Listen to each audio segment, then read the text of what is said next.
পড়াশোনার সাথে খুশি থাকো উৎসবে নাচে গানে। বন্ধুরা, শুভেচ্ছা নাও আহা কি আনন্দ অনুষ্ঠানে। আমি আছি উষ্ণ, থাকো আমাদের সনে। আহা কি আনন্দ আকাশে বাতাসে। আকাশটা অসীম দেখে হই উদাসী, মন ভরে যায় বাংলার গানে। আহা কি যে আনন্দ জাগে প্রাণে। নমস্কার, আমার নাম সৌভিক শিবম সাহা কৃষ। আমি একটি নজরুল সঙ্গীত পরিবেশন করব। গানটির নাম চঞ্চল শ্যামল এলো গগনে।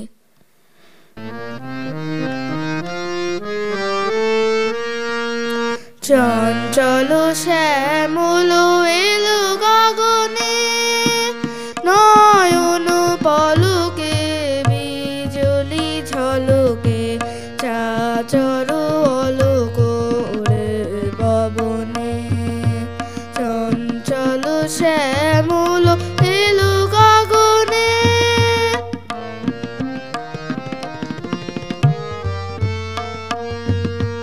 রিমঝিম বৃষ্টির নূপুর বলে, মৃদঙ্গ বাজে গুরু গম্ভীর রোলে। রিমঝিম বৃষ্টির নূপুর বলে, মৃদঙ্গ বাজে গুরু গম্ভীর রোলে। হেরি সিং নৃত্য ধরার চিত্ত, ডুবু ডুবু বারিশার প্রেম প্লাবনে। চঞ্চল শ্যামল এলো গগনে।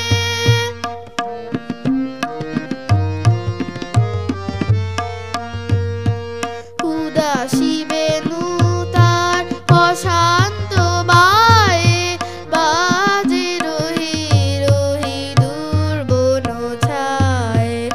আকাশে অনুরাগ ইন্দ্রধনু জাগে, ভাবের বন্যা বহে বৃন্দাবনে। চঞ্চল শ্যামল এলো গগনে, নয়ন পলকে বিজলি ঝলকে, চাচর অলোক ওরে পবনে। চঞ্চল শ্যামল এলো গগনে। চঞ্চল শ্যামল, চঞ্চল শ্যামল, চঞ্চল শ্যামল এলো গগনে। সমাজে শান্তির জন্য রয়েছে আইন, কিন্তু আইনের মারপ্যাচ খুবই কঠিন। সাধারণ মানুষ তা জানে না, তাই তো সঠিক বিচারের জন্য রয়েছেন উকিল বাবুরা। তাদের নাকি খুব বুদ্ধি। উকিলের বুদ্ধি নিয়ে শুনবো এবারের গল্প। উকিলের বুদ্ধি লিখেছেন সুকুমার রায়। গরিব চাষা, তার নামে মহাজন নালিশ করেছে। বেচারা কবে তার কাছে 25 টাকা নিয়েছিল, সুদে আসলে তাই এখন 500 টাকায় দাঁড়িয়েছে। চাষা অনেক কষ্টে 100 টাকা জোগাড় করেছে, কিন্তু মহাজন বলেছে 500 টাকার 1 পয়সাও কম নয়, দিতে না পারো তো জেলে যাও। সুতরাং চাষার আর রক্ষা নাই। এমন সময় সামলা মাথায়, চশমা চোখে, তুখোর বুদ্ধি উকিল এসে বলল, ওই 100 টাকা আমায় দিলে তোমার বাঁচবার উপায় করতে পারি। চাষা তার হাতে পায়ে ধরে বলল, আমায় বাঁচিয়ে দিন। উকিল বলল, তবে শোনো, আমার ফন্দি বলি, যখন আদালতের কাঠগড়ায় গিয়ে দাঁড়াবে, তখন কথা টথা কইও না। যে যা বলুক, গাল দিক আর প্রশ্ন করুক, তুমি তার জবাবটি দেবে না, খালি পাঠার মতো ব্যা করবে। চাষা বলল, আপনি কর্তা যা বলেন তাতেই আমি রাজি। আদালতে মহাজনের উকিল চাষাকে ধমক দিয়ে জিজ্ঞাসা করলো, তুমি 7 বছর আগে 25 টাকা নিয়েছিলে? চাষা বলল, ব্যা। উকিল বলল, খবরদার, বলে নিয়েছিলি কিনা? চাষা বলল, ব্যা। উকিল বলল, হুজুর, আসামির বেয়াদবি দেখুন। হাকিম রেগে বললেন, ফের যদি অমনি করিস তোকে আমি ফাটক দেব। চাষা ভয়ে কাঁদো কাঁদো হয়ে বলল, ব্যা ব্যা। হাকিম বললেন, লোকটা পাগল নাকি? তখন চাষার উকিল বলল, হুজুর, ও কি আজকের পাগল, ও বহুকালের পাগল, ও আবার কর্জ নেবে কি? আরে ওর কি মাথা ঠিক আছে? এরা বলেছে এখানে একটা আঙুলের টিপ দে, সে অমনি দিয়ে দিয়েছে, এই তো ব্যাপার। দুই উকিলের ঝগড়া বেঁধে গেল। হাকিম খানিক শুনে বললেন, মোকদ্দমা ডিসমিস। মহাজনের তো চক্ষু স্থির। সে বাইরে এসে চাষাকে বলল, আচ্ছা, না হয়তো 400 টাকা ছেড়েই দিলাম, ওই 100 টাকাই দে। চাষা বলল, ব্যা। মহাজন যতই বলি, চাষা তার পাঠার বুলি কিছুতেই ছাড়ে না। মহাজন রেগে বলে গেল, দেখে নেব আমার টাকা তুই কেমন করে হজম করিস। চাষা তার পোটলা নিয়ে গ্রামে ফিরতে চলেছে, এমন সময় তার উকিল এসে ধরল। যাচ্ছে কোথা বাপু? আমার পাওনাটা আগে চুকিয়ে যাও। 100 টাকার রফা হয়েছিল, এখন মোকদ্দমা তো জিতিয়ে দিলাম। চাষা অবাক হয়ে বলল, ব্যা। উকিল বলল, বাপু হে, ওসব চালাকি খাটবে না, টাকাটি এখন বের করো। চাষা আবার বলল, ব্যা। উকিল তাকে নরম গরম অনেক কথাই শোনালো, কিন্তু চাষার মুখে ওই একই জবাব। তখন উকিল বলল, হতভাগা গোমুখ পাড়াগিয়া ভূত, তোর পেটে অত শয়তানি, কে জানে, আগে জানলে পোটলা শুদ্ধ টাকাগুলোকে আটকে রাখতাম। বুদ্ধিমান উকিলের আর দক্ষিণা পাওয়া হলো না। ধন্যবাদ। রঙিন স্বপ্ন বুকে উড়ে যেতে চায় ফুলের বুকে, প্রজাপতি যেমন করে নাচে সুরে ছন্দে, মিষ্টি বন্ধুদের মতো।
বন্ধুদের পোশাকে রঙের বাহার, তাই তো এসেছি আবার ফ্যাশনের ভুবনে, আহা কি আনন্দের আয়োজনে।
বিজ্ঞানী সাজে সেজে নূপুর পরে পায়, তারা নেচে নেচে যায়, তারা লজ্জাতে লাল নিজেকে হারায়।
প্রকৃতি দেয় অকাতরে, আমরা রব তারই ক্রোড়ে, তাই প্রকৃতিরে যেন করি যতন।